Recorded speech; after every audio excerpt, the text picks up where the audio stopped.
We're following breaking news out of Paris, where a police raid ended about 2 hours ago. Law enforcement reportedly targeted the mastermind behind last week's attacks. News Channel 5's Cuthbert Langley has been in studio with us this morning. I know you spent all morning in the newsroom watching these international feeds come down. So what's the latest now? Steve, what we know right now is that 7 people have been arrested and 2 people have been killed as a result of this attack. We know that the authorities have begun leaving the area of Saint-Denis. It's a suburb of Paris. And so what we know, too, is that a suicide bomber, a female suicide bomber, was killed when she blew herself up using a suicide vest. It was an intense, hours-long standoff. Throughout the morning in the area, multiple gunshots have been heard. I have no idea.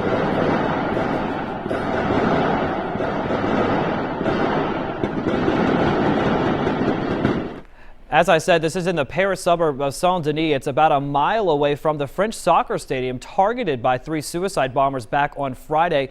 The standoff, started around 4:25 this morning, local time, which is about 10:25 in Nashville. We know this operation was targeting the mastermind behind the attacks, Abdelhamid Aboud, but at this point, it's unclear if he is in custody or if he was ever in the apartment to begin with. 4 police officers were injured when that suicide bomber blew herself up.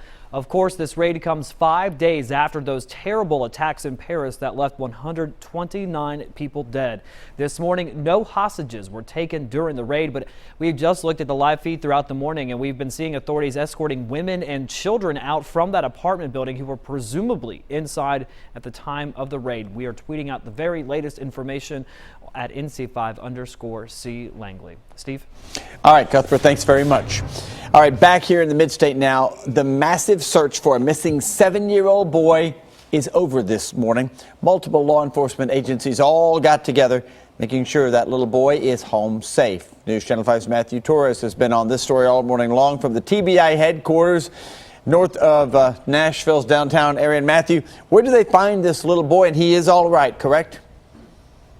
He is all right. He is back with his mom, at his home in Winchester. And this is after 12 hours of being reported missing from his home. He was found in Manchester, which is just north of Tullahoma, just before midnight last night. And with him was his non-custodial father, Philip Roberts, who police say was the one who took him from his home around noon yesterday afternoon. Now, police say that Roberts is the non-custodial father, which means also had a violent criminal history, which obviously put everyone on high alert when this issue was alerted about 9 o'clock last night. So really, a lot of agencies worked so fast to locate this guy, which they were eventually found because of a pinging feature on Roberts' phone. This was at the Walmart. They were at the parking lot there in Manchester when officers tried to take Roberts into custody. They say he then took off on foot into the woods, and about 30 minutes later, that's when he was eventually caught.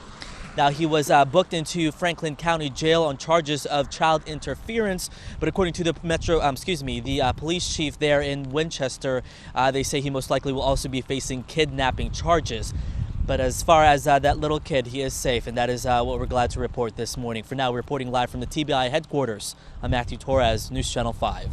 Thank you, Matthew. We just learned the man shot in Clarksville yesterday has now died. Police say Delenzo Russell was on Treeland Drive when a car pulled up and someone fired shots. The 22-year-old was flown to Vandy but didn't survive. If you have any information, call the Montgomery County Crime Stoppers 931-645-TIPS. Shocking allegations landing an MTSU student behind bars this morning. Clinton Knox III, there's his picture. He is accused of pretending to be a police officer, then raping a woman before stealing her money. That's according to an indictment obtained by the Tennessean. The alleged crimes happened back in April. The 22-year-old now facing several felony charges, and we're told he's a pretty well-known senior. He has been serving in student government as a senator, student ambassador as well, and even a leader in his fraternity. The Holly Bobo murder trial heads back to court in less than 3 hours. Investigators say Zach Adams, his brother Dylan, and Jason Autry kidnapped, raped, and killed Bobo back in 2011. They were arrested more than a year ago. A trial date could possibly be set during today's motion hearing. It starts at 10.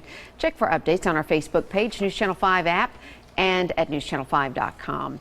And while you're there, you can check out our exclusive correspondence with one of the accused killers, Jason Autry, being held at the Riverbend Maximum Security Prison and is off limits to any media interviews. However, he has written a series of letters in recent months to our Nick Barris, claiming there's a new key player in all of this, a woman who could be a crucial witness against him. Again, you can find that on newschannel5.com. The 4 young men accused of sexually assaulting a 15-year-old boy in Kentucky go to trial next summer.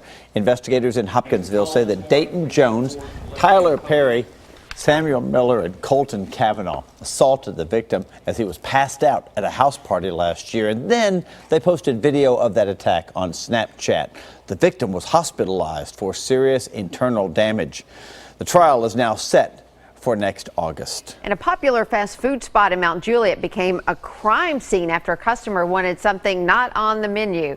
You probably guessed it. This masked man wasn't looking for a quick bite to eat when he stopped by the Burger King on Lebanon Road about 1:30 yesterday morning. Police say he held a maintenance worker at gunpoint, stole cash from the safe, and then ran away. If you recognize him, even though his face is covered, if you recognize anything, call Mount Juliet Police 615-754-TIPS. And have you seen these men? Metro Police say the duo broke into the discount liquors on Richards Road early yesterday morning. They found that the register at the liquor store was empty, so we're told they grabbed several bottles and took off. Investigators say one of the men walks with a noticeable limp. If you know who they are, call Metro Crime Stoppers.